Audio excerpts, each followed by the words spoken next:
Well, hello ladies and gents, and welcome back once again to AndyManCam's garage. Today we're going to be removing a hand grenade from deep inside the innards of my Yamaha FZ1 before it explodes and takes with it all of my hopes and dreams.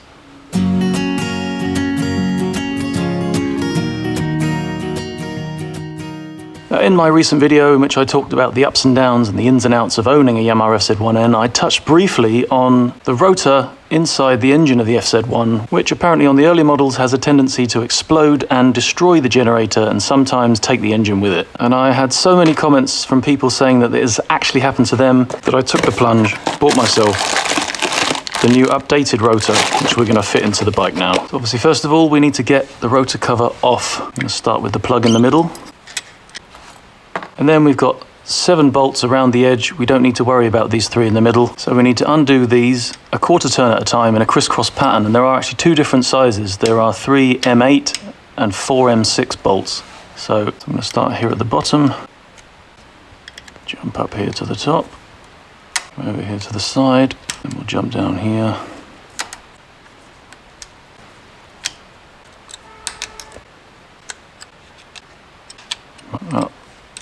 They're all loose now. There's no tension on this piece anymore. Obviously, the crisscross pattern is to avoid any warping of the aluminium part as the tension is released, to try and keep that release even.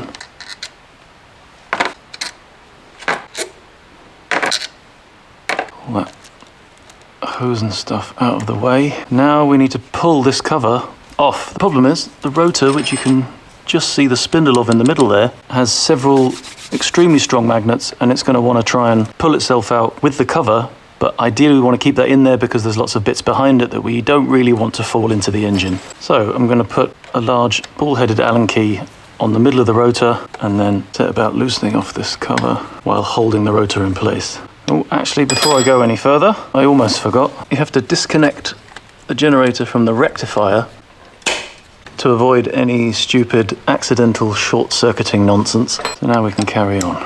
Get a screwdriver in there just to give me a bit of a chance against this beastie. Okay, so there we go. I've actually just felt the rotor and the stator separate from each other. That magnet's really got some pull. Pull that out, and there we go. That's the stator in there. And for those of you who don't know how this actually works, this piece stays still and it has lots of coils of copper wire. This piece spins wildly around it, and as the copper wire moves through the magnetic fields of the magnets, it generates electricity, which then powers all of the electrics on your bikes, so USB socket, heated grips, massaging seat. So we can leave that dangling there nicely. And to be fair, the rotor does look all right. I can't see any signs of the magnets trying to slip away, but in any case, I'm going to change it anyhow because these magnets are just bonded to the drum of the rotor, whereas with the new piece, the magnets are all encased inside of this inner wall, so there's no way they can get out. And I like the idea that this thing isn't just going to let go of the magnets and destroy my bike while I'm at the top of the mountain somewhere. So first thing we want to do is get this out. We do that just by pulling on it.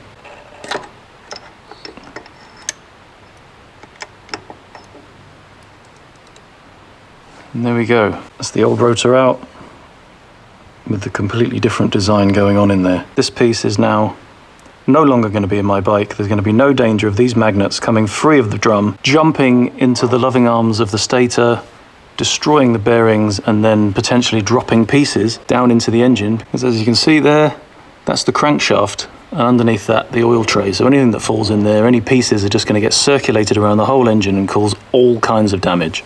So now looking in here, I can see that there's a washer here before the bearing, or a washer slash spacer, which has literally just made a jump for freedom. So we're going to need to try and get that out without dropping it in. Brilliant. So I'm going to stick an Allen key in there to try and hook underneath the first washer. Hopefully the spacer that's just slipped down will stay where it is. No, it wants to move. That's disappointing. Maybe I can lift it back up with a screwdriver. Alternatively with a magnetic stick. Yeah, that's got it. Possibly unlikely that you saw any of that, but there we go. So now with the Allen key down there working as a spindle, hopefully I can pull this out. This is actually the starter clutch. and the various gubbins that goes with it. So there we go. In actual fact, it wasn't so bad. There wasn't really anywhere that washer could have gone. The hole isn't really big enough for it to slip down in. It would have been a problem when we got to this front end, but probably would have caught it by then. So while we've got it out, we can just have a quick look at the cush rubbers on the starter clutch here. They all look nice and neat and tidy. Everything here looks pretty much okay. Important to note as well, there's a chamfer on the inside of this spacer here. When I watched the Copper Dog video about this, his was symmetrical, so it's obviously something else that's changed. But that makes perfect sense because there is also a chamfer on the spindle of the rotor on both models here, so that's obviously supposed to mate up against that chamfer there. So we'll lay that down over there for the time being, because what I want to do before we go any further is just to relocate the spindle of the rotor into that bearing there. See how the bearing feels. Yeah, that's still good as new. That's lovely. There's very little free play.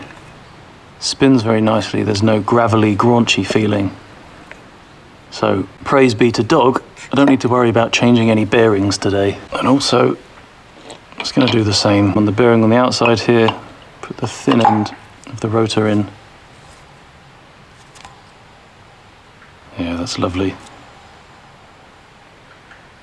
No problems there. Magic. So we can get on, put this back together, stick it back in there. I don't want to jinx it, but so far this has turned out to be quite an easy job. So we take our starter clutch assembly, get rid of my handy spindle. Now the manual says to cover this in a nice light covering of engine oil, but it's still got a nice light covering of engine oil from the engine oil that was in the engine, so we can skip that step. And what we just need to do is to slide the whole thing, washer, spacer and all, onto the back end of the rotor, and at some point, if we give it a rotation, there is a point at which it will just slip all the way into place. There we go. And there you go, there you can see that chamfer there, which meets up with the chamfer on the end of the spacer.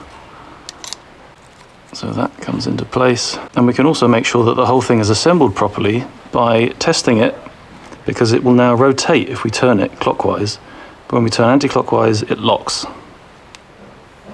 So that's all good. So now we need to get this whole assembly back into there, make sure all the gears and things are meshing up with each other. So by holding the central spindle, got a nice handle, if you will. Visibility wise, this is pretty rubbish for you, I'm afraid. But trust me, it's just as rubbish for me. The problem I'm facing here is getting the spindle in when the gears aren't quite lined up. And also the edge of the crank there is kind of a little bit in the way. Right, try again. So what I'm going to do is just to stick the bike into gear, put it as high as it will go to give us as much of a leverage advantage over the engine. Rotate that crank out of the way, there we go. Back into neutral, and we can try again. Make sure everything is on there, spacer, washer, yep. All good.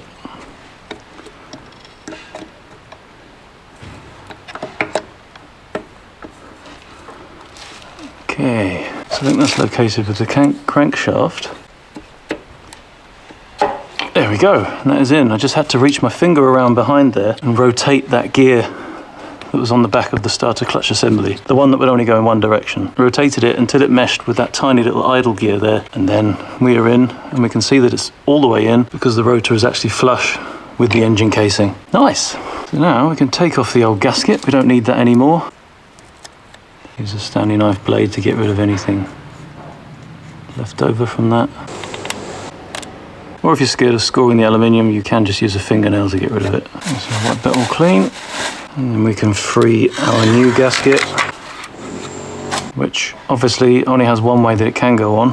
In fact, I'm just going to take this dowel out, put that into the engine casing. There's two dowels here, just to give the gasket something else to hang on, while I put the rotor cover back into place. And of course, at this point, once again, the reverse of putting it on, we need to put an Allen key onto the center of the rotor because those magnets, as you can see, they are very strongly attracted to each other, and it's pinched my little finger in there. Ow! Oh, you bastard, that really hurt. And the gasket's jumped for freedom. Awesome stuff. Right, everything back in place. There we go. the rotor cover is back on. And that gasket looks proper rubbish, but that's my fault for buying an aftermarket gasket. Oh, that properly pinched my finger. Oh, there's claret coming out of me. My bike actually bit me. Anyway, with that now done, and with the casing properly mated up all the way around, we can put our bolts back in. First of all, just finger tight, make sure we don't get any cross threading. So that's the 3 big bolts. Now the 4 baby ones. At this point, realizing that I forgot to include this clamp in the proceedings. Okay, so now they're all as tight as I can get them with my oily fingers. The manual says to tighten up the 3 big bolts first. I'm going to give them just until I get some resistance. Same with the smaller bolts. Just until I get some resistance. And then I'm going to get the torque wrench out so we can make sure that we've got the right values for these. And the manual says 22 Newton meters for the M8s and 12 Newton meters for the M6s. And there we go, that's all those bolts in.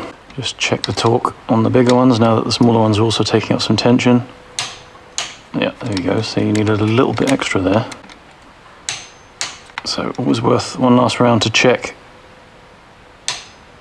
once you've bolted a big piece like this on. So then, all that's left now is to stick the bung back on. Just going to give it a splash of oil onto the O-ring.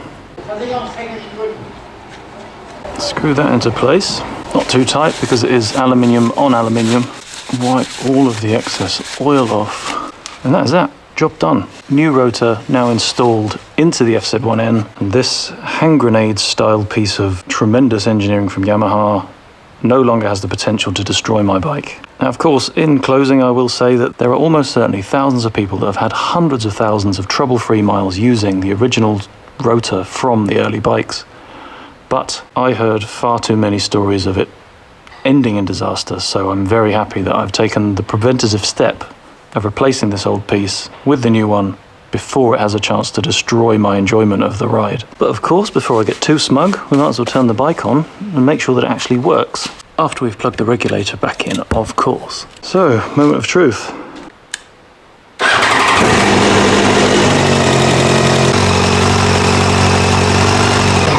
So there we go, all finished, job is done. The new improved rotor now installed into my 2006 FZ1. I'll put the part numbers in the description below so you can see the part number for the old part and the part that replaces it, so if you want to do the same thing on your bike, you know which bits you need to get. And other than that, thanks very much for watching. I hope this has been interesting, I hope this has been useful, and if the video was enjoyable for you, please don't forget to give it a like, and if you're not already, subscribe to the channel so you can keep up to date on more videos like this, including, even in the near future, some of me actually riding the bike rather than just messing with it. So thanks very much, I'll see you next time. Ta-ra!